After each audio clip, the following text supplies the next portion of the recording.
शरीर के बारे में हमारा हड्डी टूट जाता है तो हम लोग चिकित हो जाते हैं, तो हम लोग को बुखार लग जाता है, क्या खांसी हो जाता है, घाव हो जाता है, और उनको थोड़ा सा घाव हो गया, मैं पता हूँ कहाँ से हो गए, ये इसके लिए चिंता होती है। लेकिन मानसिक स्वास्थ्य दिखता नहीं।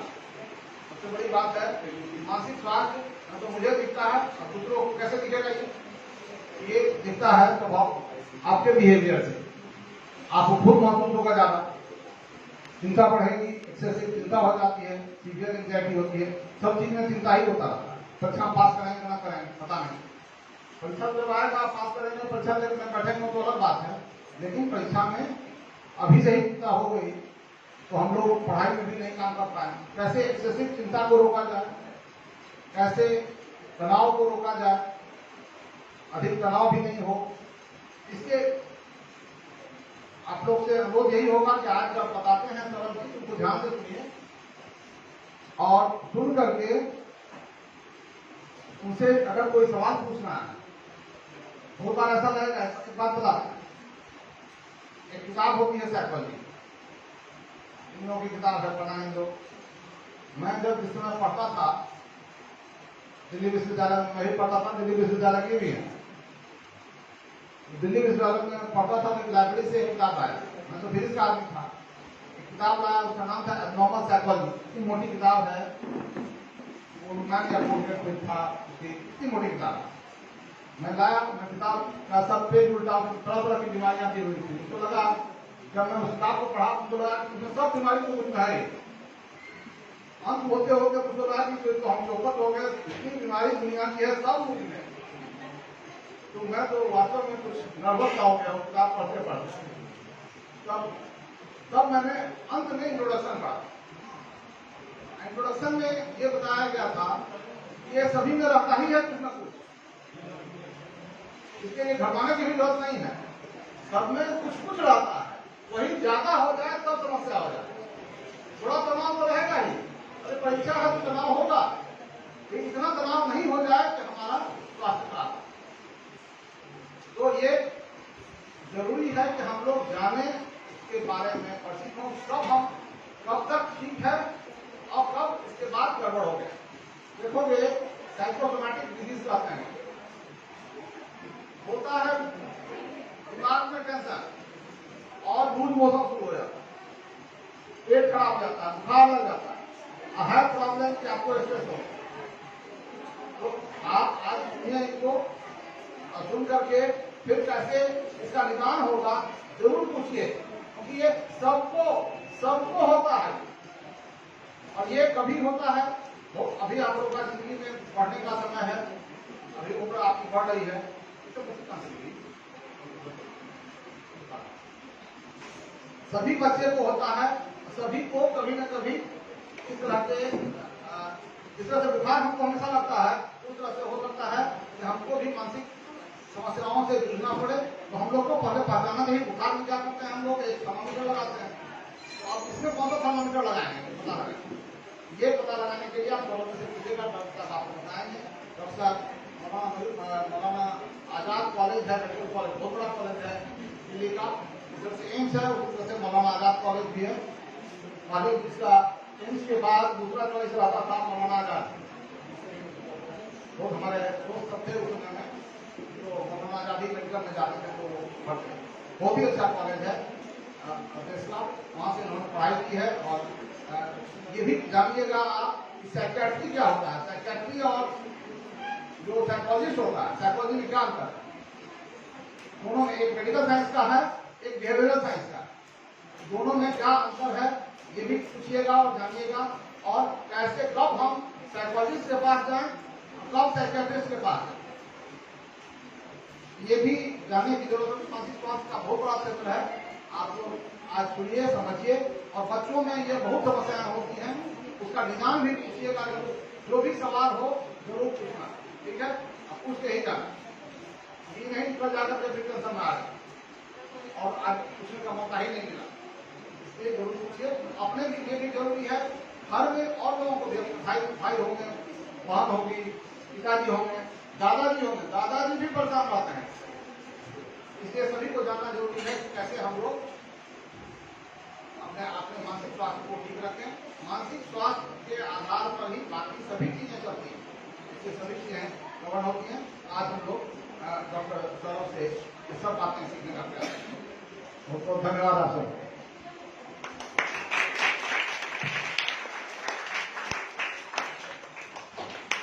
थैंक यू सर मैम, मुझे ये अपॉर्चुनिटी देने के लिए यहाँ पे बोले। तो फर्स्ट ऑफ ऑल मैं लास्ट बेंच वालों से बात करना चाहूँगा। जब मैं भी बच्चा था तो हमेशा सबसे लास्ट बेंच पे बैठा था, क्योंकि वहाँ से क्वेश्चन नहीं पूछे जाते, है ना। तो मैं चलते चलते आपके पास भी आऊँगा, घबराइए मत, आपसे भी पूछूंगा। लेकिन सबसे जरूरी बात है कि एक कहावत है कि बच्चे घर का आईना होते हैं। आपके घर में कोई भी दिक्कत होगी तो कहीं ना कहीं आपको अफेक्ट करेगी, चाहे मम्मी पापा के बीच में दिक्कत हो, पैसों की दिक्कत हो, या कोई भी दिक्कत हो, कहीं ना कहीं आपको अफेक्ट करेगी। अब एक तो है बच्चों घर का आईना होते हैं, तो अगर बच्चे समझ पाए कि दिखते हैं तो शायद घर भी ठीक हो पाएगा। दूसरा, बच्चे मन के सच्चे होते हैं। कौन कौन लोग मानते हैं बच्चे मन के सच्चे होते हैं? सारे बच्चे नहीं हो ना, बट जितने भी बच्चे मन के सच्चे हैं, आसपास से सीख के फिर गड़बड़ भी हो जाते हैं, है ना। तो ये भी देखना है कि हम सच्चे कैसे बने हैं। तो इसके लिए मन का स्ट्रॉन्ग होना जरूरी है। मन के लिए कोई जिम आता है? नहीं आता है ना। तो हम आज ये भी जानेंगे कि मन को स्ट्रॉन्ग कैसे किया जाए।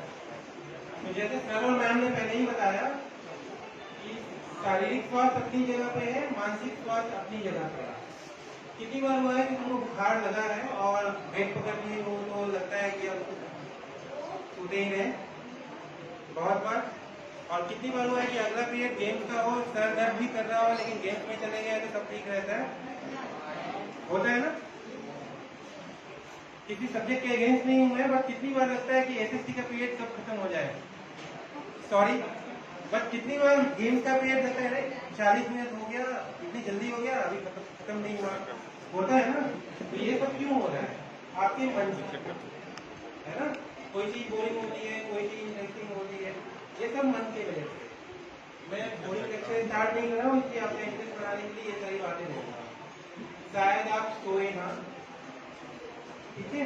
कितनी बार हुआ है तुम्हारे साथ कि हुआ होगा ना कि टीचर अचानक तुमसे आके ऐसे क्वेश्चन पूछे तो तुम हिलने लगती हो या बोल नहीं पाती हो, या शाहरुख खान की आत्मा आ जाती होता है, सबके साथ होता है। या एग्जाम में जब जाते हो या टीचर अचानक से खड़ा करके पूछते तो टाइल्स देखते हो या नीचे देखते हो, जवाब आवाज नहीं निकलती। बहुत लोगों के साथ होता होगा। या अचानक से तुम्हें स्टेज पे खड़ा करने के लिए बोल दे तो हाथ हिलने लगता है, आवाज नहीं निकलती। तो ये मैं जो भी बोलूंगा, जैसे सर ने बताया, ये लक्षण हो सकते हैं, लेकिन ये लक्षण सब में होते हैं। तो मैं जो भी बोलूँ ये मत समझना कि हम बीमार हैं, सब में होता है। लेकिन अगर इस चीज की वजह से आपको दिक्कत हो रही है, पढ़ाई में दिक्कत हो रही है, बाहर दिक्कत हो रही है, तब ये बीमारी के लक्षण हो सकते हैं। बीमारी डायग्नोज करना आपका काम नहीं है? आपको सिर्फ सजग होना है कि शायद ऐसा दिक्कत है, तो हमें एक बार मिलके पता करना चाहिए कि बीमारी है या नॉर्मल है या क्या है, ठीक है। तो हम आगे बात करते हैं।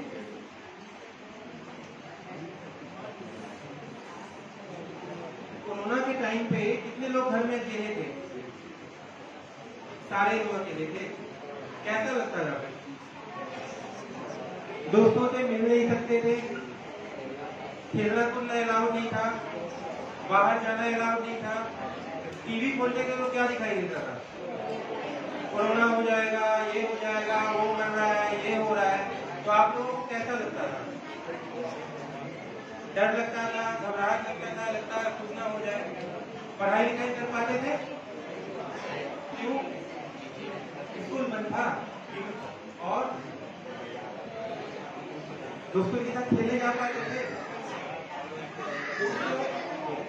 दोस्त मिलता था आपसे? गाँव में खेलते थे, शहर में तो सब कुछ बंद थे। तो उस समय आपको अच्छा लगता था या अभी अच्छा लगता है, या उस समय अच्छा लगता है? उस समय क्यों नहीं अच्छा लगता था? एग्जैक्टली। तो मनुष्य एक सामाजिक प्राणी है, और इसमें जैसे जैसे हम लोगों से मिलते हैं वैसे वैसे हमारा भी डेवलपमेंट होता है और हमारा मन भी लगा मन के लिए एक इम्पोर्टेंट पार्ट है कि हमारा सोशल लिविंग, राइट। कितने बच्चों को लगता है कि दोस्त मोटा है, छोटा है, कोई काला है, कोई पतला है? काफी कॉमन। कितने लोग एक दूसरे का मजाक उड़ाते हैं? सभी लोग, कोई भी दूध का जुआ नहीं है कि सब लोग एक दूसरे का मजाक उड़ाते हैं। कितनी बार घर में जाके हम लोग रोते हैं कि देखो उसने मुझे ऐसा बोल दिया? बोलते हैं। हर क्लास में 4 बच्चा होता है, 4 का ग्रुप होता है, एक को सताते हैं। क्या इसको हम लोग सब लोग नॉर्मल मानते हैं? जब तक हमसे न लग रही हो हमारे लिए नॉर्मल है, हमारी लगने लगे तो फिर हम रोने लगते हैं। लेकिन क्या हम हमेशा रो पाते हैं? नहीं ना। तो अगर हम अपनी बातें किसी को बता पाए तो शायद मन हल्का हो। ठीक है। किसको क्लास में फर्स्ट होना है? डाउट पे हो? सबको फर्स्ट होना होता है ना? सब फर्स्ट कर सकते हैं? कितने बच्चे फर्स्ट होने के लिए मेहनत करते हैं और कितने इस चिंता में बड़े रहते हैं कि हम फर्स्ट क्यों नहीं हो रहे? मैक्सिमम मैं बताता हूँ, मैं आपकी जगह रहा हूँ इसलिए बताता हूँ। हम अक्सर चिंता करते रहते हैं कि हम फर्स्ट क्यों नहीं हो रहे, पढ़ाई नहीं करते। 4 इंटू 2 कितना होता है? और 2 इंटू 4 कितना होता है? तो अगर आपका बुद्धि कम है तो आप 4 घंटे पढ़िए, 8 आ जाएगा। आपका बुद्धि ज्यादा है तो 2 घंटे पढ़िए, 8 आ जाएगा। क्या आप उन्हें अप्लाई करते हैं?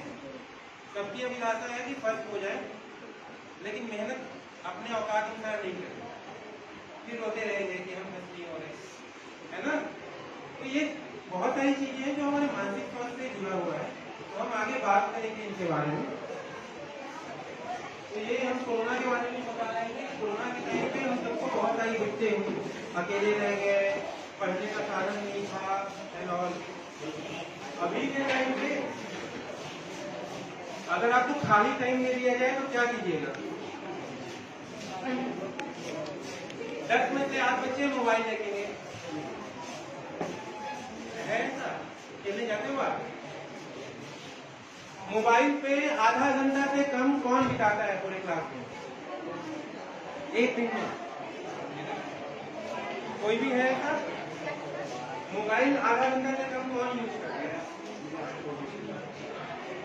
मैं गिन सकता हूँ 1 2। मैक्सिमम लोग दिन का आधा से 1 घंटा मोबाइल पे देते हैं और वो पढ़ाई नहीं होता है? खेलने कितने लोग जाते हैं डेली? छोटे बच्चे नहीं, बड़े बच्चे जाते हैं बाहर खेलने। तो ये सारी चीजें हैं जो हम देख सकते हैं कि हमारे लाइफ में गड़बड़ है। जैसे आप बच्चों में एग्जाम का रिजल्ट का टेंशन था कोविड के टाइम पे, एग्जाम का स्कूल खुलेगा या नहीं खुलेगा, घर में पैसों की कमी थी तो उसकी वजह से आप सकते थे, फिर बाकी दोस्तों से मिल नहीं पा रहे थे तो मन नहीं कर रहा था। उसी तरह से हम बड़े जो हैं उनको भी ये टेंशन था। आधे लोगों को लगता था कि हमको कोरोना हो तो नहीं गया, अब भले ही कोरोना खत्म हो गया लेकिन आज भी लगता है कोई भी बीमारी देखते हैं तो कहीं ये बीमारी हमें तो नहीं होगी। तो ये भी एक तरह से एंजाइटी या चिंता वाली बीमारी के लक्षण हो सकते हैं, जरूरी नहीं है आपको बीमारी है। उसी तरह से अगर देखा जाए तो जो मानसिक स्वास्थ्य है या मानसिक लक्षण है हर स्टेज पे अलग अलग होगा। जैसे अगर इस छोटू से बात करें तो इसकी चिंता क्या है? पास करना। कौन सी क्लास में? नहीं पास करना। 7th में हो ना, तो 100% तो नहीं लाना, बोर्ड का प्रेशर नहीं है तो तुम थोड़ा रिलैक्स हो। तो तुम्हारी चिंता और जो 10th क्लास में 9th क्लास का बच्चा है उसकी चिंता अलग होगी। उसी तरह से जो बीमारियों के लक्षण है या मानसिक स्वास्थ्य के लक्षण है वो हर स्टेज पे अलग होगा। जैसे बिल्कुल छोटे बच्चों की बात करें या डिप्रेशन, किसको पता है डिप्रेशन? डिप्रेशन पता है किसी को? सुना है?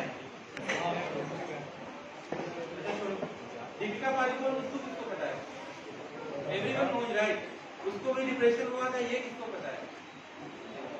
नहीं पता ना। डिप्रेशन जो हम आम बोलचाल भाषा में बोलते हैं वो डिप्रेशन सबको पता है, लेकिन होता क्या है? बिना किसी कारण के हम दुखी रहते हैं, कोई कारण नहीं है फिर भी मन हमेशा उदास रहता है, पूरे दिन उदास रहते हैं, कुछ करने का मन नहीं करता। अब अगर आप यहाँ उदास रहते हैं और घर पे जाके दोस्त के साथ खेलते हैं तो आपको डिप्रेशन नहीं है, ठीक है। दूसरा है उदास रहना, किसी काम में मन नहीं लगना, याददाश्त नहीं आना। अब पढ़ाई करते हो याद नहीं आता मतलब डिप्रेशन नहीं है। तुम ढंग से पढ़ाई मतलब रोज पहले की तरह पढ़ाई कर रहे हो फिर भी आती हुई चीजें भूल जा रहे हो, वो भी डिप्रेशन हो सकता है। कई बार कई घरों में माँ बाप या दोस्त बंधु बहुत ज्यादा चिड़चिड़े हो जाते हैं अचानक से, हर बात पे चिल्ला रहे हैं, हर बात पे, देखा होगा। तो उनका नेचर डिप्रेशन नहीं है, लेकिन अचानक से जो इंसान शांत था अचानक से चिड़चिड़ा हो गया, वो डिप्रेशन हो सकता है। तो डिप्रेशन ऐसा नहीं है कि बड़ों की बीमारी है, छोटों में भी हो सकता है। तो अगर आप स्कूल बच्चों के बीच में अगर डिप्रेशन हो, जरूरी नहीं है ये लक्षण हो, लेकिन कॉमनली होता है, या एकाग्रता की कमी, जो कि पढ़ रहे हैं उनका ध्यान से नहीं पढ़ पा रहे, यादाश्त की कमी, चिड़चिड़ा हो जाना, दोस्तों से मिलने का मन नहीं करना, खेलने का मन नहीं करना, जो पहले करता था, तो ये सब डिप्रेशन के लक्षण हो सकते हैं। उसी तरह से आप लोगों में कुछ बच्चों में, हर क्लास में एक बच्चा होता है जो बहुत ज्यादा नटखट होता है, हमेशा कूदते पड़ते रहता है, उसको बैठ नहीं बोलो तो बैठता नहीं है। एक बीमारी होती है ADHD, attention deficit hyper activity disorder. उसमें लक्षण होते हैं कि बच्चा कंसंट्रेट नहीं कर पाता, एक जगह टिक के नहीं बैठ पाता, लेकिन ऐसा नहीं है कि स्कूल में ही, हर जगह। तो कई बार एज ए टीचर हम ऐसे बच्चे को आइडेंटिफाई नहीं कर पाते, हमें लगता है वो बच्चा बहुत शैतान है, लेकिन अगर आप ध्यान से देखिए तो समझ में आएगा उसकी एकाग्रता की कमी हर सब्जेक्ट में, हर जगह पे। तो as a teacher we are able to find out कि कौन सा बच्चा परेशान है। आप हर बच्चे से डेली मिल रहे हैं तो आपको समझ में आ जाएगा कि ये बच्चा आज कुछ अलग है। तो एज ए टीचर हम आइडेंटिफाई कर सकते हैं कि मे बी शायद उसके साथ कुछ गलत हो। तो आप लोगों में से अपने दोस्तों से रोज पूछते हो कि आप कैसे हो, आपको कोई दिक्कत है या नहीं, पूछते हो? लास्ट टाइम आपके दोस्त ने कब पूछा था आप कैसे हो? सेकेंड क्लास में हो तो, थर्ड क्लास में हो तो, फोर्थ क्लास में हो तो हम पूछते हैं। जैसे जैसे बड़े होते जाते हैं बिल्कुल नहीं पूछते, और हम लोग जब बहुत बड़े हो जाते हैं तो और भी नहीं पूछते। हम अपनी जिंदगी में इतने व्यस्त हो जाते हैं कि ये पूछना भूल जाते हैं हम कैसे हैं, काम काम काम। तो अभी आप लोगों का काम क्या है? 12 घंटे पढ़ते हो? नहीं, 4 घंटे पढ़ते हो और 4 घंटे चिंता करते हो कि कितना पढ़ना है, ऐसा ही होता है। तो अभी हम आगे बातें करेंगे कि कैसे हम ढंग से पढ़ सके और हमारी जो छोटी मोटी चिंताएं हैं उसको कैसे टैकल करना है। एक और चीज है जो बड़े बच्चों में कॉमन है, जो आनंद बाजार एरिया से कौन कौन है? तो आनंद बाजार एरिया में कॉमन होगा जो बड़े बच्चे हैं, बच्चे नहीं, नशा काफी कॉमन है, पता होगा आप लोगों को। हर गली कुची में लोग नशा करते हैं, और जैसे जैसे हम बड़े होते हैं तो हमें लगता है सिगरेट पीना या कोई भी नशा करना सो कॉल्ड कूल है या नॉर्मल है। तो ये चीजें भी एक तरह से मानसिक बीमारी है। इन सब चीजों के बारे में ही बात करेंगे हम।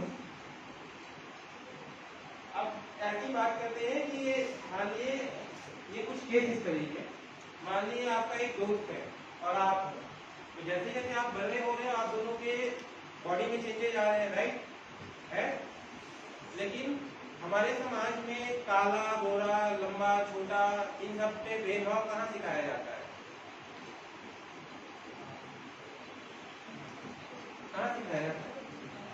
किसे सिखाया जाता है? काला खराब होता है या सफेद अच्छा होता है? Mummy papa, society. हम लोग सब फेयर एंड लवली का ऐड आना इंडिया में क्यों है, बाहर क्यों नहीं आता? या कॉम्प्लान गर्ल है कॉम्प्लान बॉय इंडिया में क्यों आता, बाहर क्यों नहीं आता? वैसे आता हर जगह है, क्योंकि एज ए सोसाइटी हम बोलते हैं ये अच्छा है ये बुरा है, लेकिन हम भूल जाते हैं कि बच्चों पे इसका क्या प्रभाव होता है। कई बार हम गुस्से में ही बच्चे को बोल देते हैं, जो गांव से होंगे या वो होंगे, ये कलुआ ये छुआ, this is very common, right?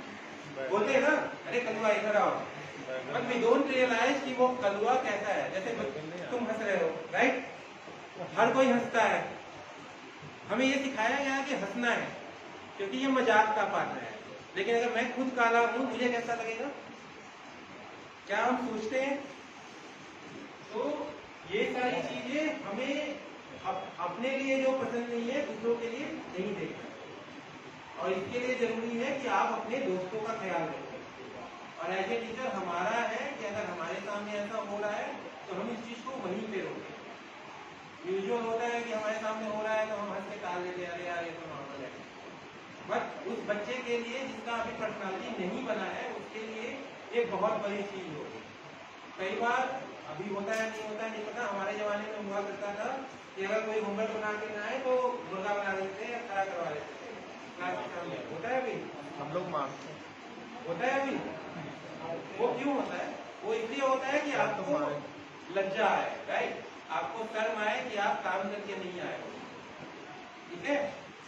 But कई बार जो बच्चे एंजाइटी वाले होते हैं या जिनको चिंता ज्यादा होती है उनके लिए और ज्यादा डिट्रीमेंटल होता है। उनको लगता है कि सबके सामने बेइज्जती इज्जत का फंदा हो गया, अब स्कूल जाके ही क्या करते हैं। कितने के साथ ऐसा होता है? हुआ तो होगा ना। तो हमें समझना है कि हर बच्चा अलग है, हर किसी का सोचने का तरीका अलग है और हर बच्चे से हमें अलग तरीके से डील करना है, ठीक है। हाथी और घोड़ा को एक साथ एक रेस में दौड़ा सकते हैं? क्यों? रेस है, दौड़ा दो। हाथी हाथी है, घोड़ा घोड़ा है। आपका रैंक क्या आता है? आपका रैंक क्या आता है? फर्स्ट कौन है तुम्हारे पास में? तो तुम्हारी आशा क्या रहती होगी? First rank. लेकिन फर्स्ट क्यों नहीं आती हो? तो तुम दोनों फर्स्ट सेकंड चलते रहते हो। कोई 30% वाला मतलब बिल्कुल नीचे वाला बच्चा भी होगा, तुम लोग को देखता होगा कितने अमीर लोग हैं, फर्स्ट सेकंड आते हैं, हमको काम नहीं होगा। तो ये भी हमारा सोसाइटी सिखाता है कि हमेशा बच्चे को डॉक्टर बनाना है, इंजीनियर बनाना है, ये सिखाता है। कोई बोलता है क्रिकेटर बनाना है, क्योंकि हमारे समाज को आदत है कंपेरिजन करने की। जब से आपने बोला हाथी और घोड़ा को दौड़ा नहीं सकते एक साथ, तो क्या दो बच्चों को कंपेयर कर सकते हैं? सब लोग करते हैं। घर से स्टार्ट होता है, तुम्हारा बड़ा भाई इतना अच्छा था, तुम इतने नालायक हो गए। हर घर में होता है। अच्छा, शर्मा जी का लौंडा जो किसको किसको पता है? सबको पता है ना। हर हर घर के बगल में शर्मा जी का लौंडा होता है, उससे कंपेयर करते हैं कि शर्मा जी का बच्चा यहाँ पहुंच गया, तुम कहाँ पहुंच गए, राइट। तो ये कंपेरिजन हमें रोकना है। इसमें जब तक हम कंपेरिजन नहीं रोकेंगे हम आगे अपने आप को इम्प्रूव नहीं कर पाएंगे। और एज ए टीचर हमारा रोल है कि हर बच्चा स्पेशल है। तो अगर हम जो फर्स्ट करता है उसको पब्लिकली तारीफ कर रहे हैं, जरूरी है, लेकिन इतना भी तारीफ ना करें कि सब बच्चे को लगने लगे कि मैम सिर्फ फर्स्ट और सेकेंड पे ध्यान देती है और बाकी सब पे ध्यान नहीं देती, क्योंकि हमारे लिए सब बच्चा इक्वल है। और बच्चों को बढ़ाने का तरीका डांट या पब्लिक तिरस्कार या ह्यूमिलिएशन नहीं हो सकता। उनको इनकरेज देके ही करें। बचपन से रिश्वत देना सिखाया गया कि ये करो तो 5 रुपए का चॉकलेट मिलेगा, वो करो तो 10 रुपए का चॉकलेट मिलेगा। उसी तरह से ये इसलिए सिखाया गया है कि बच्चों को जब आप इनकरेज करिएगा तो शायद वो कर पाएगा, लेकिन अगर क्रिटिसाइज कीजिएगा वो भी पब्लिकली, तो शायद कभी नहीं करेगा। कितनी बार हुआ है कि अगर टीचर ने तुम्हें एक बार डांटा हो, होमवर्क करके गए हो और दोबारा लिखी डांट दिया तो अगले दिन जानबूझ के होमवर्क करके नहीं जाओ। कितने बच्चे ऐसा करते हैं? मैक्सिमम करते होंगे, मैं भी रह चुका हूँ, पता है। तो कुछ चीजें हैं जो उन लोगों को चेंज करनी होंगी, बट कुछ चीजें हैं जो हमें भी चेंज करनी होंगी, देखने का नजरिया। उसी तरह ये काला और वो ये था। दूसरा था दूसरा है कि कई बार होता है कि अचानक से बच्चा गया, कुछ नए दोस्त बने और अचानक से खेलने लगा, तो घर वाले आके बोलते हैं देखिए जी मेरा बच्चा तो बिगड़ गया है, पढ़ाई लिखाई छोड़ दिया है, दिन भर खेलते रहता है। आपके पास आएंगे, आप दोनों बच्चों को बुलाओगे, बोलोगे देखो जी इसके साथ मत रहा करो, इसकी वजह से उसको प्रॉब्लम आ रही है। होता है ऐसा? मेरा बच्चा उसकी संगत में बिगड़ रहा है, होता है। इस सोसाइटी का बिगड़ने का पैरामीटर क्या है? पढ़ाई लिखाई छोड़ देना है, ये बिगड़ना। चाहे वो खेल कूद करे या कुछ भी कितना भी अच्छा हो, अगर पढ़ाई लिखाई नहीं कर रहा है तो वो बिगड़ गया। तो आप लोगों से मैं ये नहीं कहना चाह रहा हूँ कि पढ़ाई लिखाई नहीं करना है, लेकिन हर कोई एक चीज में स्पेशल है। किसी को पेंटिंग पर अच्छा है, किसी का खेल कूद पसंद है।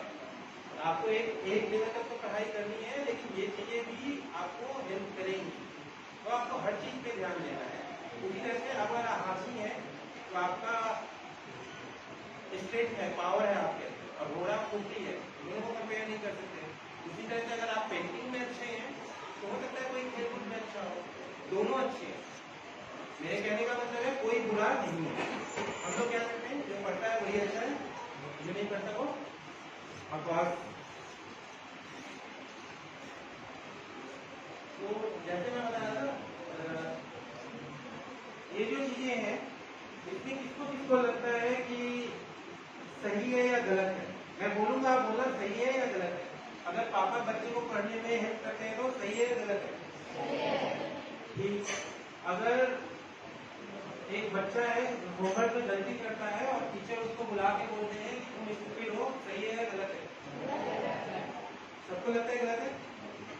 अगर एक बड़ा बच्चा छोटे बच्चे को धक्का देता है, सही है या गलत है? अगर किसी को हम बड़ा या छोटा के बेसिस में बोलते हैं अरे छोटू बड़ा बाबू, सही है या गलत है? कितनी बार आप लोग मुंह पे बोलते हो ये गलत है?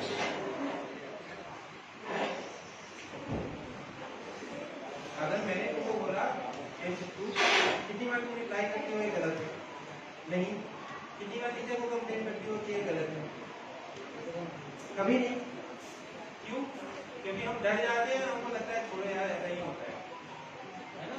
उसी में अगर कुछ चीजें होती है, जैसे आप लोग जैसे जैसे बड़े हो रहे हैं इतना समझ में आएगा कि गुड टच बैड टच के बारे में किसको किसको पता है।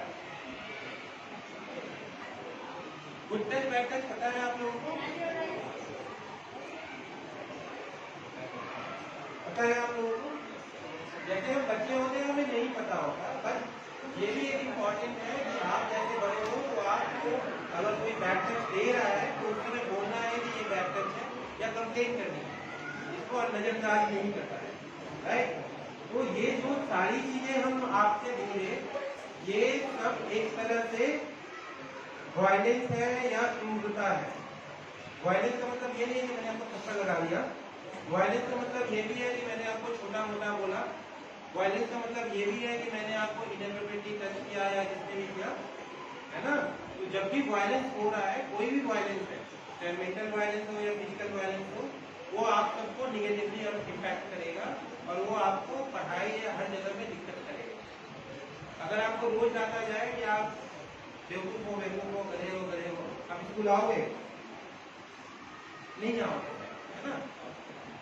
तो ये सारी चीजें इंपॉर्टेंट है कि हम जो चीज गलत है उसको वहीं पे रोकें और एट द सेम टाइम अपने लिए जो हमें गलत लगता है वो दूसरों के साथ ना करें। कितने लोग ऐसा करते हैं? करते हो? हंसते हो ना, उसको कुछ गाली वाली देके या मजाक करके हंसते हैं हम लोग, मैक्सिमम लोग हंसते हैं। मैं किसी को पॉइंट आउट नहीं कर रहा हूँ। अपने साथ हो जाए तो रोने लगते हैं, टीचर उसने ऐसा किया, और किसी और के साथ हो जाए तो सब मिलकर गैंग बनाते हैं, अरे तू तो ऐसा ही है, करते हैं। क्या ये सही है? क्या अगर आपका भाई होता या बहन होती उसके साथ ऐसा होता तो आप ऐसे ही बिहेव करते? नहीं ना। तो मैं आपसे सिर्फ इतनी विनती करता हूँ कि अगर जो चीज आपको अपने लिए अच्छी नहीं लगती वो दूसरों के साथ ना करें, और अगर हर बच्चा ये फॉलो करेगा तो शायद किसी को दिक्कत ही नहीं होगी, लेकिन करते हैं हम लोग। उम्मीद है शायद आप लोग ऐसा कीजिएगा, right. Now coming to as a teacher आप लोगों के लिए एंड बाकी आपके घर में भी या आपके दोस्त भी हैं, जो भी है, अचानक से अगर ये सारी चीजें दिखने लगे आपके दोस्तों में या भाई बहनों में या जो भी, तो हो सकता है कुछ गड़बड़ है। लेकिन एक बच्चा जैसे वो रोज आती हो, रोज क्लास आती हो ना, अचानक से तुम स्कूल आना बंद कर दो 3-4 दिन से, तो तुम्हारी लेसन कॉल करके पूछेगी ना नहीं आती, नहीं पूछेगी normally you will ask, right.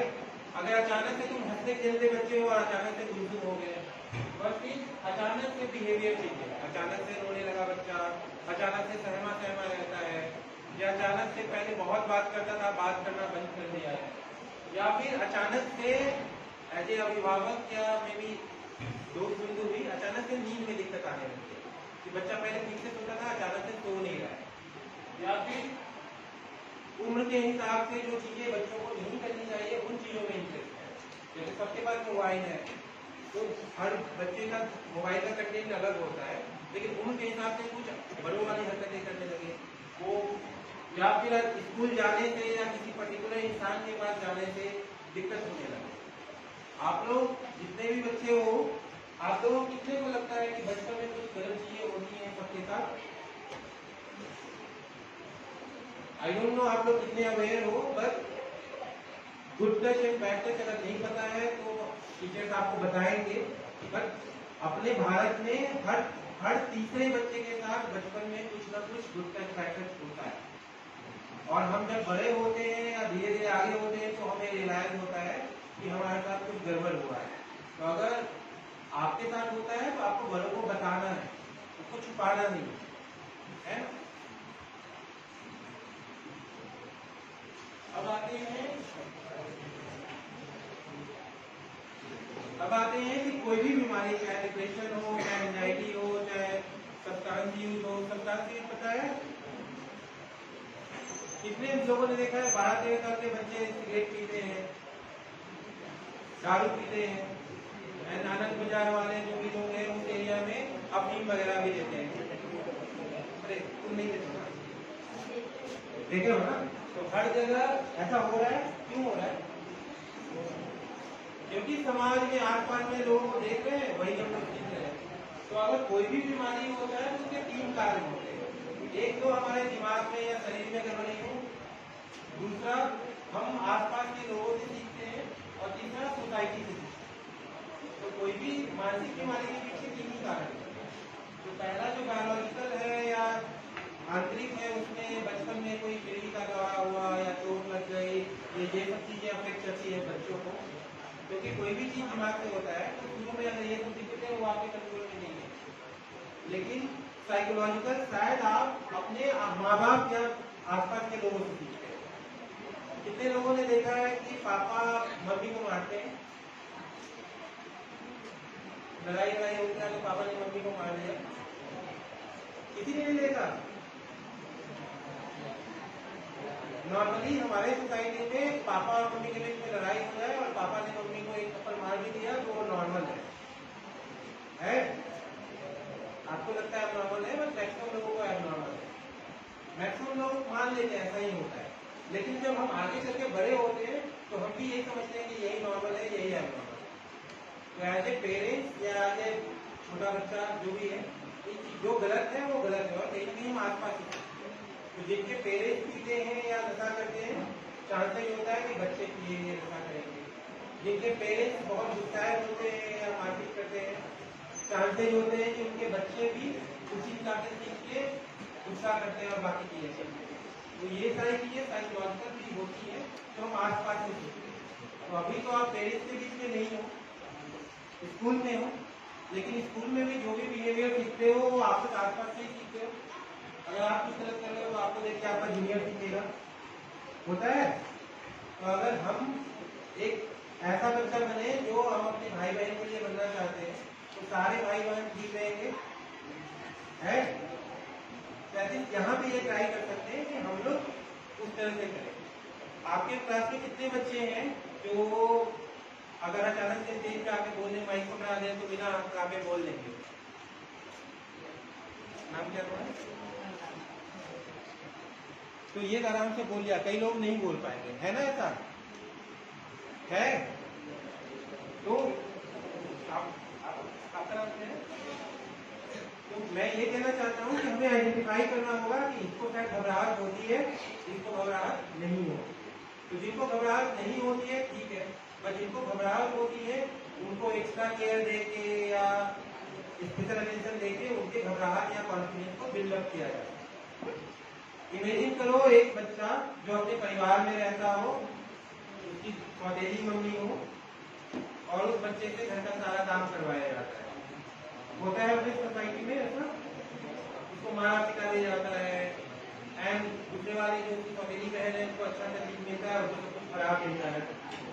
या फिर अपने यहाँ खासकर बिहार में भाई को सब कुछ मिलता है, बहन को कुछ नहीं मिलता। होता है?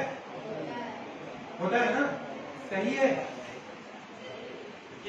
नहीं सही है ना? लेकिन हाँ, ये मम्मी हमें लोग इस चीज को प्रमोट करते हैं कि लड़का लड़की अलग अलग है ना? तो आप यही चीज हम सीखेंगे, आगे प्रैक्टिस करेंगे। तो मैं ये कहना चाह रहा हूँ कि अगर आपको घबराहट होती है या आपको थोड़ा बहुत ये सब अचानक से नर्वस हो सकते हैं तो आप अपने पे काम करके ठीक हो, लेकिन आपको अपने इसे कंपेयर नहीं करना कि ये तो फटाफट बोल देती है, हम क्यों नहीं बोलते। वो हाथी घोड़ा एक नहीं हो सकते ना, तो हाथी को हाथी ही रहने दो, लेकिन हम चेंज हो सकते हैं सारी चीजें। अब दूसरा है टीचर के लिए या हमें समझने के लिए कि बच्चों के बोलने की क्रिया अलग होती है। एक बच्चा हो सकता है आपके पास आया कि पेट दर्द कर रहा है, लेकिन अगर उससे पूछो डीपली, जैसे सर ने बताया साइकोसोमैटिक, वो पेट दर्द के साथ आया है, लेकिन हो सकता है घर में टेंशन चल रही हो, उसकी वजह से बच्चा पेट दर्द कर रहा है। हो सकता है बच्चा डिप्रेशन में हो, लेकिन आपके पास आए कि हेडेक हो रहा है, क्योंकि बच्चों की बोलने की क्षमता हमारी तरह नहीं है। तो बच्चों में कई बार शारीरिक बीमारी के पीछे मानसिक बीमारी होती है। तो अगर आपके पास कई बार बच्चा आता है अचानक से कोई शारीरिक बीमारी के साथ, जैसे आप लोगों को भी कई बार बहुत सारी चीजें हो रही हैं, कोई जांच में कुछ नहीं आ रहा है, डॉक्टर बोल रहा है कोई बीमारी नहीं है, फिर भी सर दर्द पेट दर्द चलते रहा है, तो कई बार वो मानसिक बीमारी के लक्षण होते हैं। सबसे कॉमन बहाना क्या है स्कूल ना जाने का? पेट दर्द करना, है ना? पेट दर्द कोई नाप सकता है थर्मामीटर लगा के? और प्याज डाल के बुखार लाने वाला नुस्खा किसको किसको पता है? आधे लोगों को पता है। तो बुखार को नाप सकते हैं ना, दर्द का नाम क्या हुआ? पेट दर्द कोई नाप नहीं पाएगा।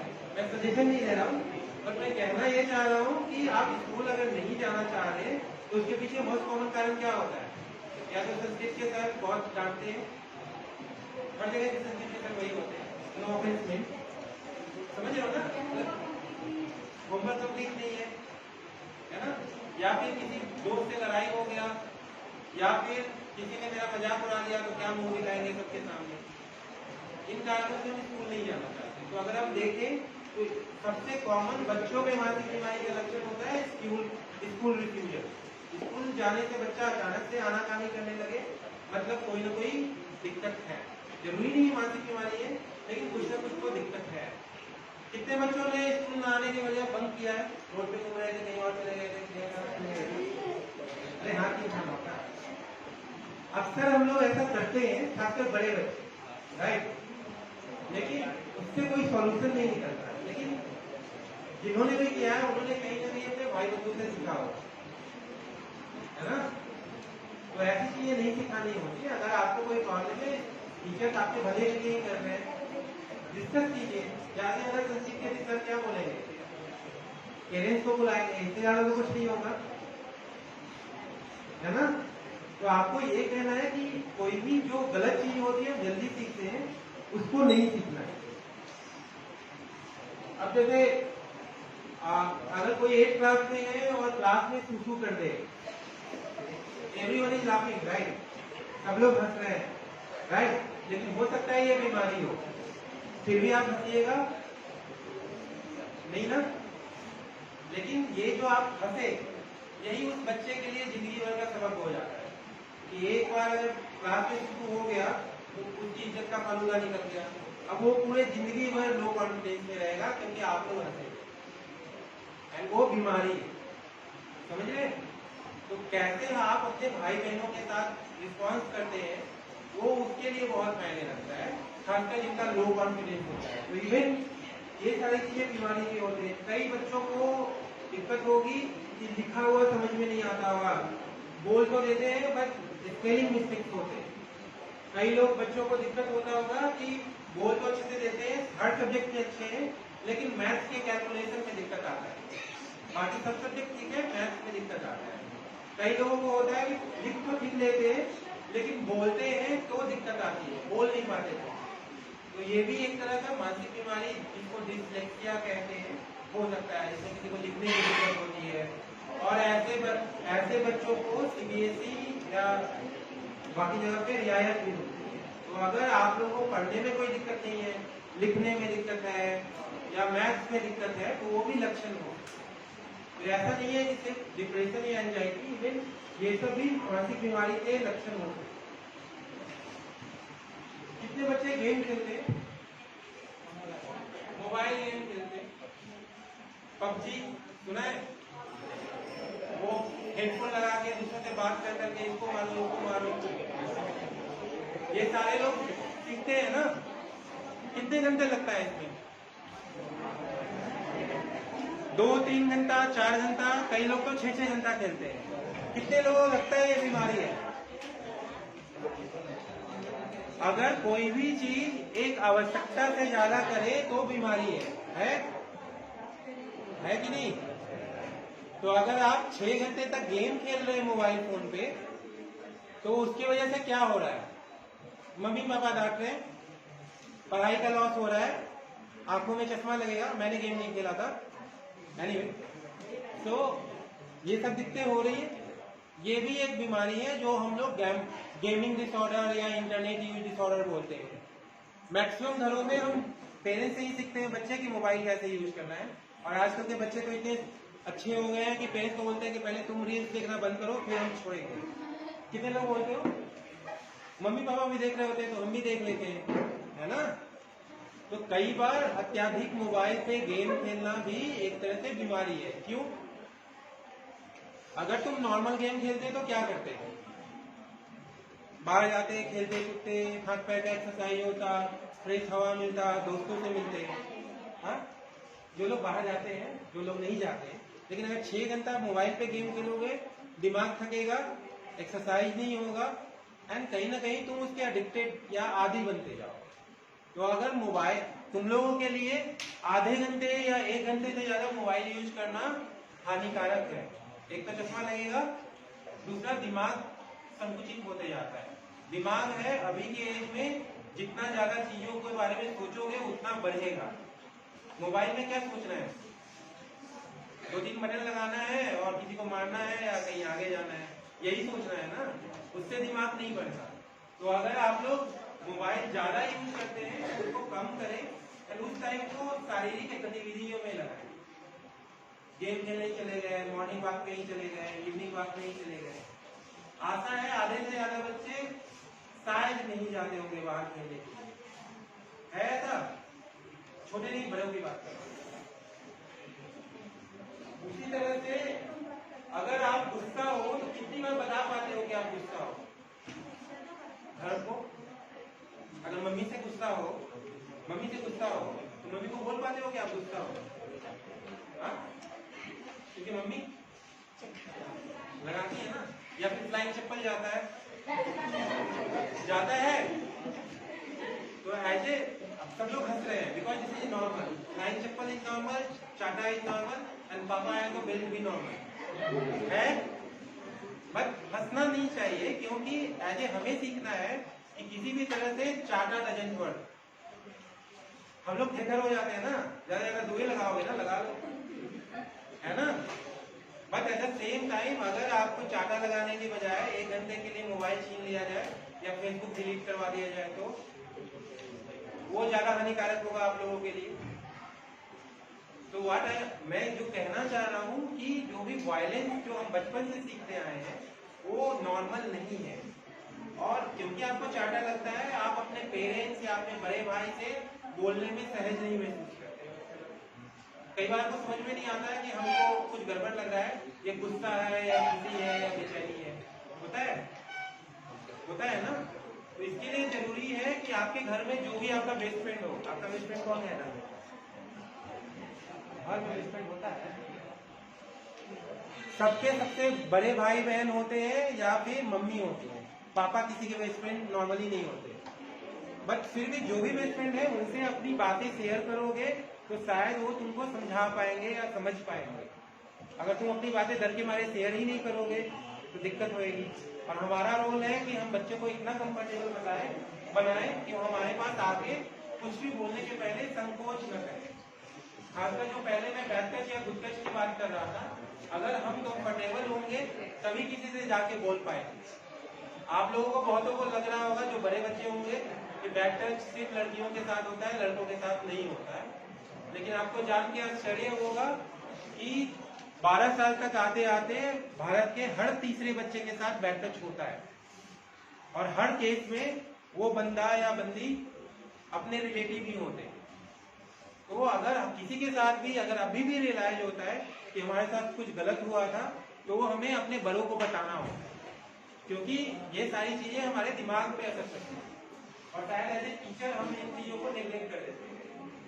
क्यों? इज्जत जरूरी है ना। मम्मी पापा को बोलेंगे तो क्या बोलेंगे, समाज में दिक्कत होगा, छोड़ो, गलती हो जाता है। एंड ये आगे चल के उस इंसान का पूरा जिंदगी बर्बाद करता है। तो एज ए टीचर हमारा रोल है कि अगर बच्चा हमें ऐसा कुछ कॉन्फाइड करता है तो हमें उसे एक्शन लेना है। और ये एज ए टीचर आपके लिए जरूरी इसलिए है क्योंकि अब एक नियम है, पॉस्को सुना होगा आप लोगों ने, उसके अनुसार अगर आप लोगों को पता है और आप लोग रिपोर्ट नहीं करते, एक्शन नहीं लेते, तो आपके खिलाफ भी एक्शन हो सकता है। तो इस चीज को कभी भी दबाना नहीं है, क्योंकि ये चल के आगे चल के बच्चे के मानसिक स्वास्थ्य पे बहुत ही विपरीत प्रभाव डालता है। कई बार क्या होता है, कभी सोचा है कि कोई बच्चा बहुत बोलने वाला और कोई बच्चा बहुत कम बोलने वाला क्यों होता है? किसी का दोस्त है जो बहुत कम बोलता है? अरे होगा, बहुतों का होगा। है तुम लोग का? तुम्हारा दोस्त कौन है कोई कम बोलता है, ज्यादा बोलता है? ज्यादा बोलता है, तुम कम बोलते हो। तो कहने का मतलब है कि ज्यादा बोलना या कम बोलना कहीं ना कहीं हमारे नेचर का पार्ट होता है। और ये कहाँ से सीखते हैं? अपने मम्मी पापा से, है ना। तो उसी तरह से अगर कोई बच्चा कम बोलता है तो जो ज्यादा बोलने वाला दोस्त है उसका जिम्मेदारी है कि उसकी बात टीचर को बताए, क्योंकि वो तो खुद बोलेगा नहीं। उसका जिम्मेदारी ये नहीं है कि बाकी बच्चों को जाके उसका मजाक उड़वाए कि देखो उसके साथ ऐसा हो गया था। कितने लोग ऐसा करते हो ना। तो जो मैं आपको ये बातें बताना चाह रहा हूँ कि अगर आपको कोई भी दिक्कत हो, अपने बड़े, अपने दोस्तों या अपने घर पे बताएं, छुपाए ना, क्योंकि जब आप बताइएगा तभी उसका सॉल्यूशन निकलेगा। ठीक है। कुछ चीजें आप लोगों के लिए है कि हमारी जो ट्रेनिंग है एज ए सोसाइटी, हमारी जो ट्रेनिंग है, बच्चों को पढ़ना सिखाया जाता है और सक्सेस का डिफिनेशन बताया जाता है कि पैसा कमाना। आपके हिसाब से सक्सेस का डिफिनेशन क्या है? बताओ।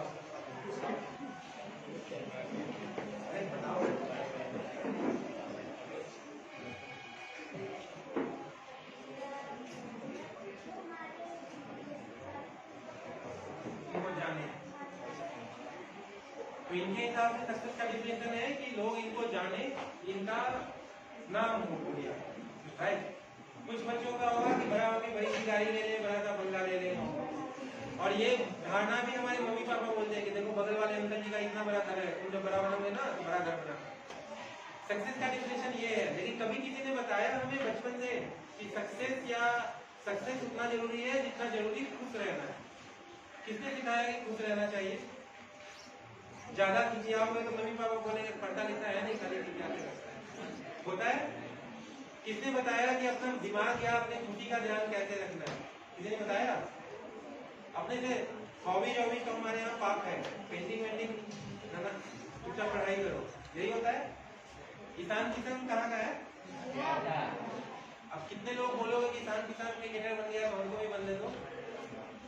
मैक्सिमम को फ्लाइंग चप्पल मिलेगा, क्योंकि हमारा सोसाइटी ऐसा है। मैं ये नहीं कहना चाह रहा हूँ कि ईशान किसान गलत है या आप लोग गलत हो, वो भी पढ़ लिख के वहां तक पहुंचना जरूरी है, लेकिन हर चीज अलग अलग है। अल्टीमेटली हमें खुश रहना जरूरी है। तो आप अगर सेकेंड हो और उसमें ही खुश हो, ये बहुत जरूरी है। आप फर्स्ट हो और उसमें भी खुश नहीं हो तो इसका कोई फायदा नहीं। तो खुश रहना जरूरी है। और अगर हाथ उठाए पूछे कौन खुश है, कौन हाथ खड़ा कर सकता है? खुश हो? अब देखो इतनी बड़ी जनता में से कितने लोग खुश हैं? क्यों? क्योंकि हमें नहीं पता खुशी क्या होती है।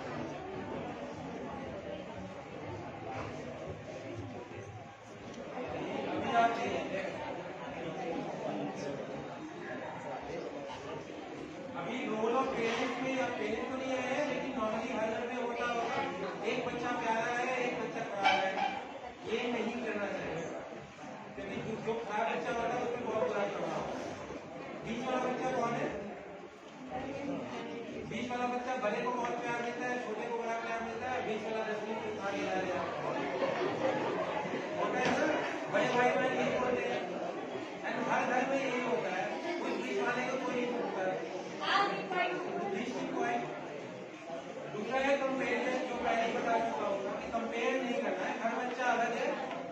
उस बच्चे का कंपेरिजन उसी बच्चे से करना है।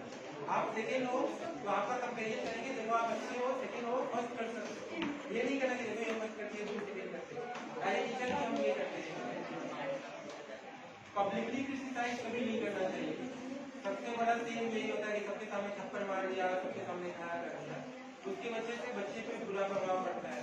और मैक्सिमम पेरेंट्स या टीचर भी क्या करते हैं, कोई भी रिश्तेदार आता तो बोलते हैं देखो आपका बेटा इतना अच्छा है, मेरा बेटा तो एकदम गया बेटा है, बोलते हैं। तो we should not do that. एक होता है सबसे इम्पोर्टेंट आप लोगों के लिए कंस्ट्रक्टिव फीडबैक। अगर पेरेंट्स टीचर मीटिंग होता है, बच्चे आते हैं, आप कैसे बताते हो उसको आपका बच्चा कैसा है? That's constructive feedback.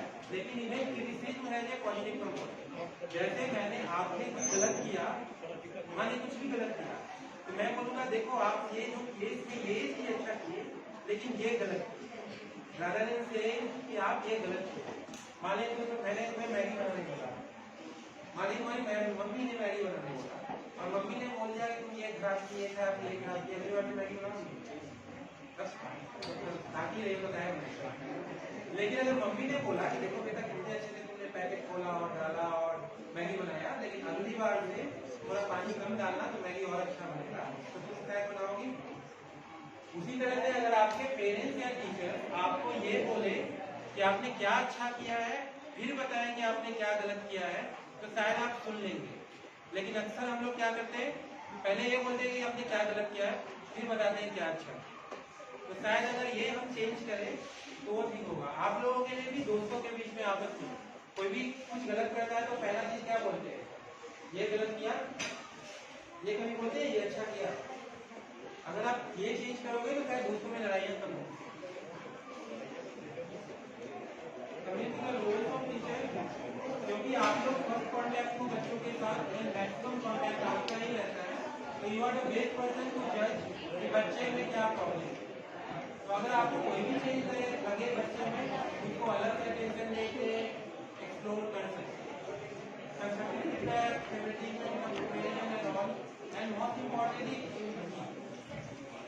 क्या होता है, सहानुभूति, सिंपैथी क्या होता है, क्योंकि सास भी कभी बहू थी तो कभी हम भी बच्चे थे, तो बच्चों की तरह सोच के अगर बच्चों से बात करें तो बच्चे दोस्त बन पाए। लेकिन हम तो टीचर रहते हैं, लेकिन हमारे टीचर रहते थे जनता मारने वाले, तो हम भी कहीं ना कहीं वो फीडबैक रखते हैं। बच्चों के साथ दोस्त बने, कोई तो फेवरेट चीज होती है ना, तो सब कुछ बता रहे लोग, कोई सर होते हैं मेरे लाइफ में, वो कुछ नहीं बताते है ना।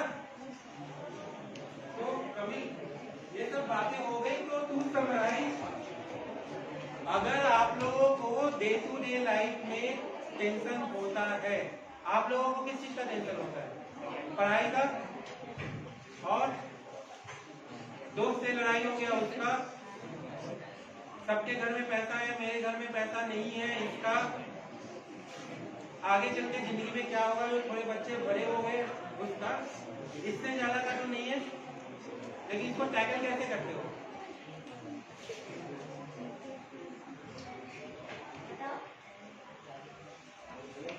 टैकल करने के लिए कुछ लोग तो इसको इंस्पिरेशन लेते हैं कि अच्छे से पढ़ाई करेंगे, बहुत मेहनत करेंगे, बड़े इंसान बन जाएंगे।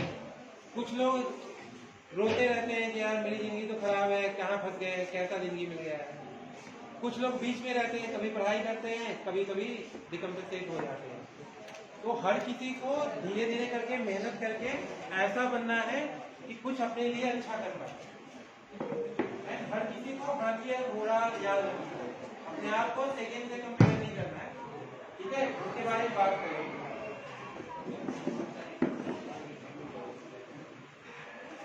ये चीज मैं हमेशा बताता हूँ, 3 चीजें जो बच्चों के लिए भी और बड़ों के लिए भी इक्वली इफेक्टिव है। किसी को भिक्षा दिया है, किसी को भीख दिया है, तो जब देते हो तो क्या सोचते हो कि भगवान पास करवाएगा, क्या सोचते हो? नहीं, किसी को भिक्षा देते हो तो क्या सोचते हो? कुछ सोचते नहीं हो ना। तुम इसलिए देते हो कि तुमको अच्छा लगता है या तुमको मदद करना अच्छा लगता है, राइट? अगर इसका बुखार लगा और इसको पैरासिटामोल देने गई, तुम दवाई देने गई और तुमको बुखार लगा और ये दवाई देने नहीं आई तो क्या होगा? बुरा लगेगा और लड़ाई होगी, होगी ना? लड़ाई होगी ना? तो हमारी जिंदगी की जो आधी दिक्कतें होती है वो एक्सपेक्टेशन से होती है। आपकी उम्मीदें अपने आप को लेके या दूसरों को लेके उसकी वजह से होती है। अगर एक्सपेक्टेशन कम हो जाए वो चीजें ठीक हो जाए। इसका कहने का मतलब है कि आप लोगों को ये जरूरी है असर्टिव होना। असर्टिव मतलब अगर तुम्हारा दोस्त बोले कि चलो खेलने चलते हैं, तुमको पढ़ना है, तो तुम क्या करोगे? हाँ, कुछ लोग पढ़ने लगेंगे, कुछ लोग बोलेंगे दोस्त बोल रहा है बुरा लगेगा तो चल लेंगे। होता है आप तो आपके स्टेज पे ना बोलना सीखना आना चाहिए कि आपके लिए क्या इंपॉर्टेंट है वो आप बोलो और इसको अच्छे से बोल पाओ। कितने लोग बोल पाते हैं ना? मैक्सिमम लोग नहीं ना बोल पाते। तो ये है चैरिटी वाला कॉन्सेप्ट कि अगर जिंदगी में आप कुछ भी करते हैं तो ये समझ के करिए कि आपको रिटर्न में कुछ नहीं मिलेगा, ताकि आपको दुख ना हो। दूसरा है अपना इम्प्रूव वर्जन बनना है। अगर हम आज 60% लाते हैं 3rd क्लास में, तो हमारा मकसद ये नहीं है कि हम 4th क्लास में रैंक 1 पे आ जाएंगे। कितने लोग ऐसा एक्सपेक्ट करते हैं? हमारा मकसद होना चाहिए कि अगर फर्स्ट सेमेस्टर में 60 आया तो दूसरे सेमेस्टर में 65 आना चाहिए, 70 आना चाहिए, 70 से कम नहीं होना चाहिए। अगर तुम कंपेयर करोगे हम फर्स्ट क्या नहीं आ रहे तो दुख होगा। कहने का मतलब है कि आप निरंतर इम्प्रूव करें, चाहे थोड़ा सा इम्प्रूवमेंट क्यों ना हो। अक्सर दुख क्या होता है? हम फर्स्ट ट्राई नहीं करते, समझ रहे? एक तो ये चीज है कि अपने आप को किसी और से कंपेरिजन नहीं करना है, अपने आप से कंपेयर करना है। तीसरा है अपने आप को डिस्ट्रैक्शन से दूर रखना है। आपके लाइफ का डिस्ट्रैक्शन क्या है? तुम्हारे लाइफ का डिस्ट्रैक्शन क्या है? दोस्त जब देखो खेलने आ जाते हैं, भगा देते हैं। किसी के लाइफ का डिस्ट्रैक्शन होगा फोन, पढ़ने का मन करता है लेकिन थोड़ा देर गेम खेल लेते हैं। किसी के लाइफ का डिस्ट्रैक्शन होगा आसपास के माहौल, सब पढ़ने का होता है तो हम उसमें घुस जाते हैं। सबके लाइफ का कुछ डिस्ट्रैक्शन है। अगर हम उन डिस्ट्रैक्शन को कंट्रोल करना सीख जाए तो शायद पढ़ाई पे ध्यान दे पाए। और उन डिस्ट्रैक्शन को मना क्यों नहीं कर पाते? क्योंकि हम ना नहीं बोल पाते, है ना? कोई खेलने आया तो चलो खेल लेते हैं।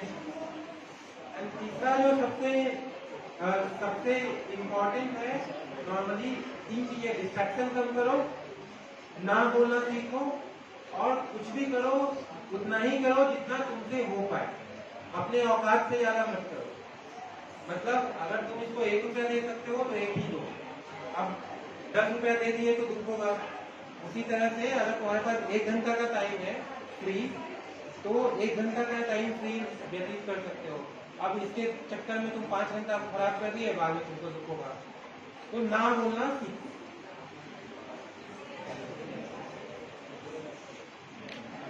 तो कमिंग बैक, आप लोगों के लिए कुछ प्रैक्टिकल टिप्स जो अगर आप लोग हर लोग रोज कुछ करेंगे तो शायद आप लोग अपने मन को स्ट्रॉन्ग कर सकते हैं। कितने लोग योगा करते हैं? कितने लोगों को योगा के बारे में पता है? योगा से क्या होता है? योगा से मन मजबूत होता है। एग्जाम में जो लोग पका किरण बनते हैं उनके साथ क्या होता है? जब क्वेश्चन पूछा जाता है तो दिमाग में थोड़ा सा मतलब ब्लैंक हो जाता है, समझ में नहीं आता है क्या बोलना है, थोड़ी सी घबराहट होती है। यही घबराहट, यही दिमाग ब्लैंक अगर आप रेगुलर योगा करेंगे तो शायद नहीं होगा, क्योंकि ये घबराहट या एंजाइटी योगा के सहारे कम हो सकती है। अनुलोम विलोम पता है किसी को? सांस वाला पता है? ये अगर रेगुलर करोगे तो एंजाइटी कंट्रोल करने में हेल्प करता है। कितने लोगों को लगता है कि याददाश्त जो हम पढ़ते हैं भूल जाते हैं? सबको लगता होगा। पढ़ना कैसे चाहिए? एक साइंटिफिक वे है कि जो भी हम अभी पढ़ेंगे वो हमारे दिमाग में ज्यादा से ज्यादा 45 मिनट तक रहेगा, फिर पीछे की तरफ जाने लगता है। तो अगर आप पढ़ते हो किसी भी चीज को और उसको 45 मिनट बाद थोड़ा सा और देख लेते हो, यानी रिवीजन कर लेते हो, उसको फिर से 1 हफ्ते के बाद दोबारा रिवाइज करते हो और फिर मे बी 1 महीने के बाद देखते हो, अगर 3 बार में रिवीजन कर लेते हो तो आपके दिमाग में घुस जाएगा। क्योंकि दिमाग में कुछ भी जो घुसता है वो होता है हम देखते हैं और सुनते हैं। हम लोग अक्सर पढ़ते रहते हैं, लिख के या पढ़ के। कई लोगों को बोल के पढ़ने की आदत होती है, कई लोग दिमाग में चित्र बना के पढ़ते हैं। तो जो लोग दिमाग में चित्र बना के पढ़ते हैं या बोल के पढ़ते हैं, आजकल सबके पास मोबाइल है, तो कई बार मोबाइल में रिकॉर्ड करके पढ़ते हैं और बाद में सुनते हैं। ये सारी चीजें हेल्प करती हैं। तो कहने का मतलब है कि जब जो भी आप पढ़े 45 मिनट में एक बार थोड़ा सा और रिवाइज कर लें, फिर 1 हफ्ते के अंदर दोबारा पढ़ लें, तो अगर 1 महीने के अंदर 3-4 बार उस चीज को देख लेंगे तो शायद एग्जाम में याद आए। इसको सप्लीमेंट कर सकते हैं मेडिटेशन से। मेडिटेट कैसे करते हैं? सब लोग आंखें बंद करो और इमेजिन करो कि ओम का बिंदी दिखाई दे रहा हो दिमाग में। सब लोग आंखें बंद करके ओम का बिंदी देखने की कोशिश करो। आंखें बंद कीजिए। आंखें बंद करके देखो ओम का बिंदी पे किसका फोकस हो रहा है, दिमाग में कुछ और नहीं चल रहा है।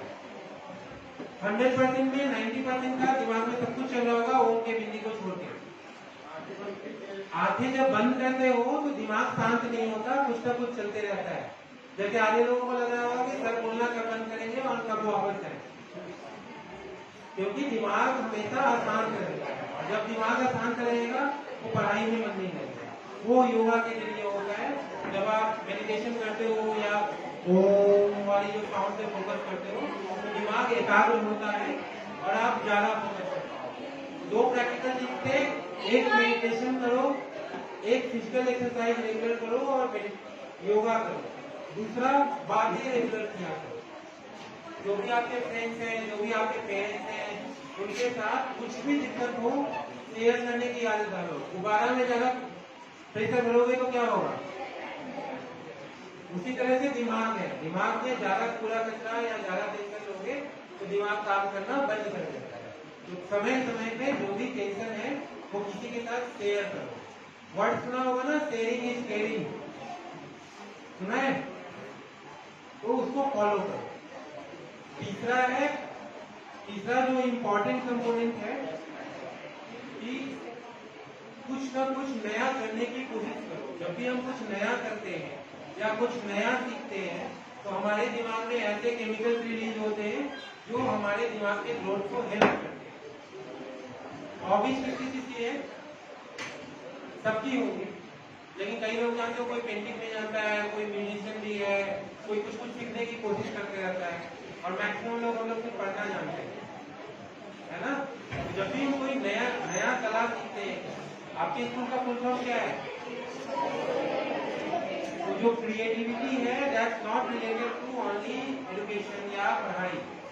बाकी सारी चीजों में भी अगर अपना दिमाग चलाओगे तो दिमाग का ग्रोथ ज्यादा होगा। अपने दिमाग में कितने सेल्स हैं? हमारे दिमाग में 100 बिलियन सेल्स है, लेकिन उसमें से सिर्फ 1 बिलियन काम का है। तुम चाहो तो जितना ज्यादा दिमाग का यूज करोगे 1 बिलियन बढ़ सकता है। उसके लिए दिमाग का यूज करना होगा।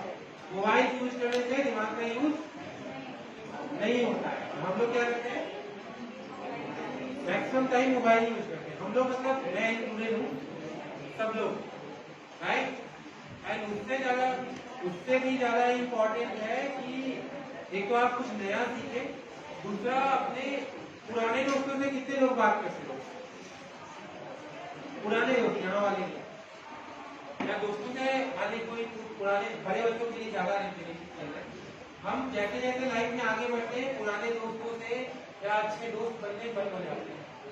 होते सारे दोस्त मतलब ही होते हैं ना, लेकिन फिर भी उसमें से 1 या 2 दोस्त ऐसा होगा जिनके साथ बात करते हो तो हल्का महसूस होता है। ऐसे दोस्त बनाते हो या उनके साथ मेंटेन रखो, क्योंकि चाहे तुम छोटे हो या बड़े, वो दोस्तों के साथ बात करके दिमाग का टेंशन रिलीव होगा, राइट?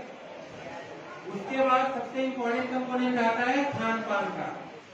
कितने लोगों को बर्गर पसंद है? सबको। कितने लोगों को घिया की सब्जी पसंद है? कद्दू? कद्दू नहीं। पालक का साग? तो घास फूस किसी को पसंद नहीं है, बर्गर पिज्जा सबको पसंद है, राइट? लेकिन जो ये घास फूस है उसमें वो केमिकल्स होते हैं जो दिमाग पर आता है, लेकिन हम लोग को वो खाना नहीं है ना?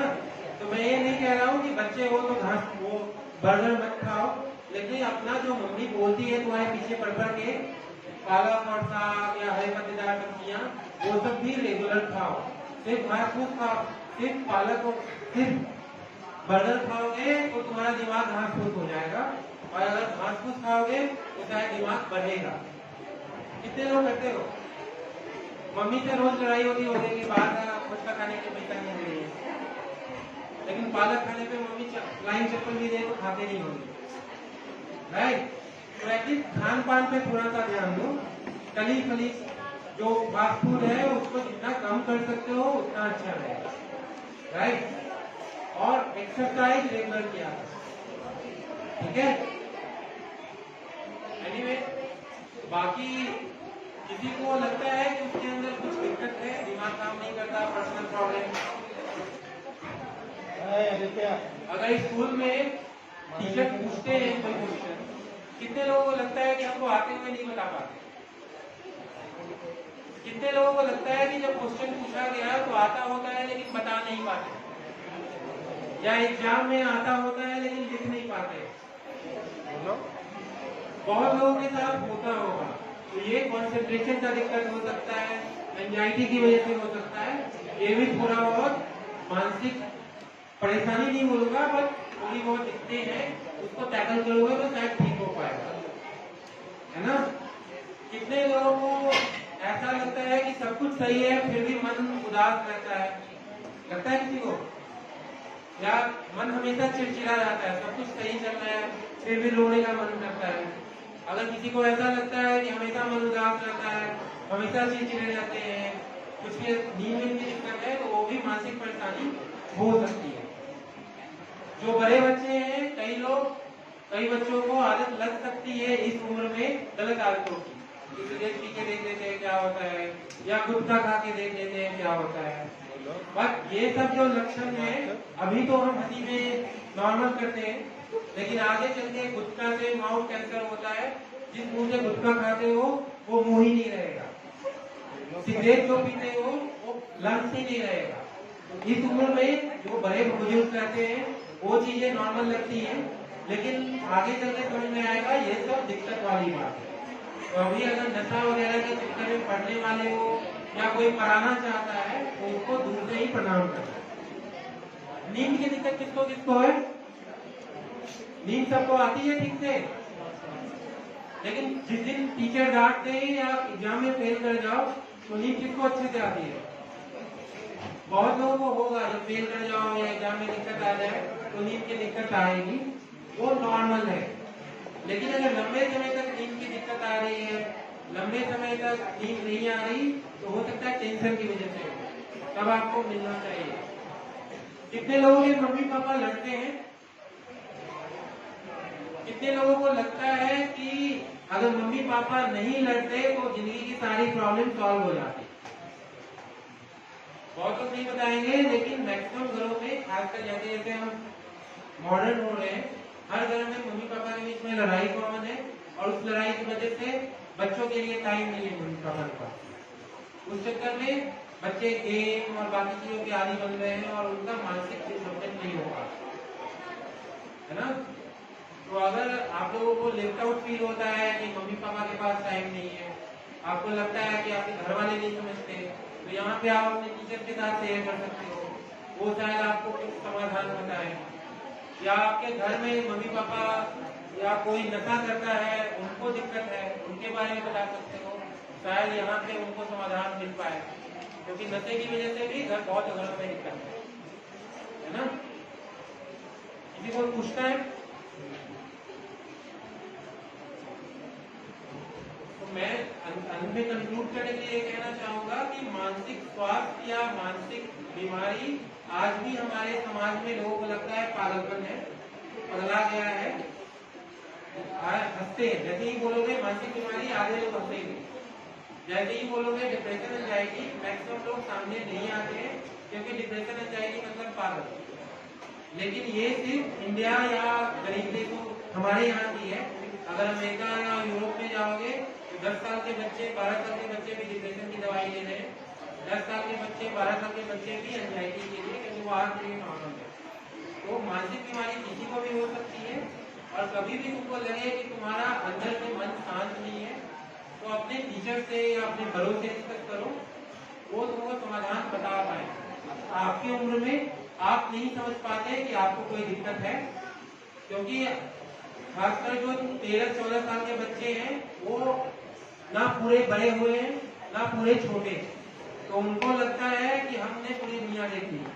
अरे मम्मी पापा ऐसे ही बोलते रहते हैं, हमको पता है क्या है। लेकिन उस उम्र के बच्चों को अक्सर देखा होगा, जो लोग अभी इसका ला रहे थे कि गुटखा खाता है और सिगरेट पीता है, वैसे लोगों के लिए बोल रहा हूँ कि उनके लिए वो नॉर्मल होगा, लेकिन आगे चल के समझ में आएगा कि कितनी बड़ी। तो अगर आप लोग कुछ भी इस तरह का महसूस होता है जो भी बताई गई, तो निसंकोच संपर्क करें। और आपका पहला पॉइंट ऑफ कॉन्टैक्ट कौन होगा? यहाँ पे आपके टीचर वो शायद आपको सही मार्गदर्शन करना है। किसी को पूछना है?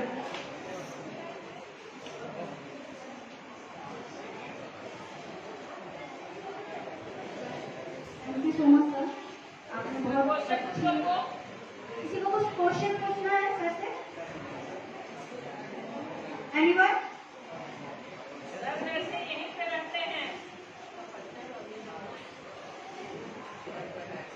अगर आप लोग आज के बाद अगर आप लोग घर पे जाएं और सोचें, अगर अपने मम्मी पापा या नजदीकी रिश्तेदारों में भी कोई दिक्कत लग रही है या आपको खुद को भी दिक्कत लग रही है, तो आप अपने टीचर से संपर्क करें। वो कोऑर्डिनेट करके मुझे दोबारा यहाँ पे बुला लेंगे, मैं आपसे पर्सनली बात करूँगा। सबके सामने बात करने की जरूरत नहीं है, क्योंकि ये चीज ही ऐसी है कि सबके सामने बोल नहीं सकते, है ना। तो निसंकोच अपने टीचर को बोले, वो आपका आइडेंटिटी या आपका परिचय किसी को नहीं बताएंगे, लेकिन शायद आपका प्रॉब्लम डिस्कस हो पाएगा। दूसरा है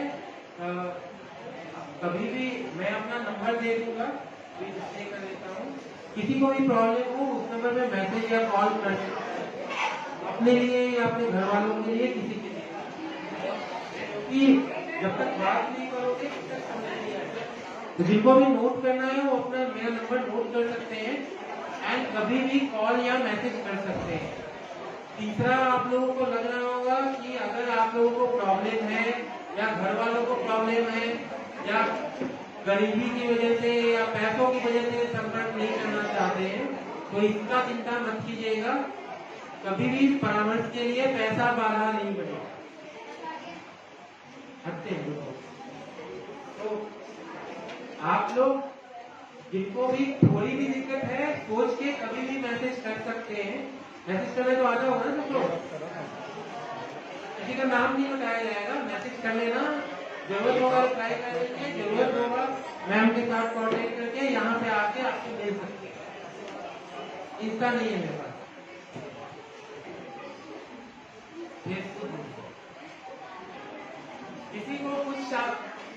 किसी को कोई अपनी प्रॉब्लम डिस्कस करनी है, कोई भी किरण नहीं है, कोई भी नहीं है।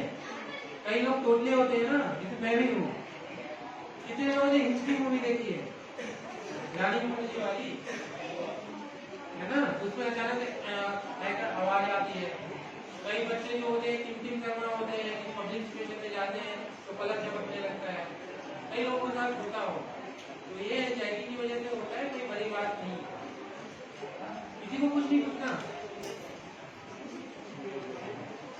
Thank you so much sir, आपने बहुत अच्छी और बहुत बहुमूल्य जानकारी हमारे बच्चों को दी और पूरे समय निकाल करके यहाँ आए, इसके लिए थैंक यू सो मच। ताली बजा दो।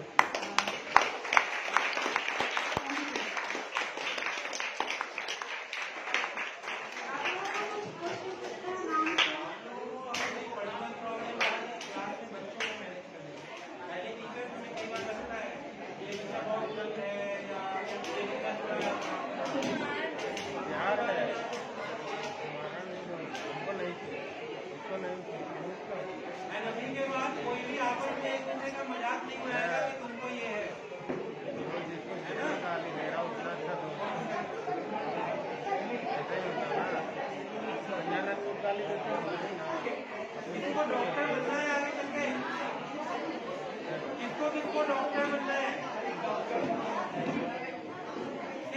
वो डॉक्टर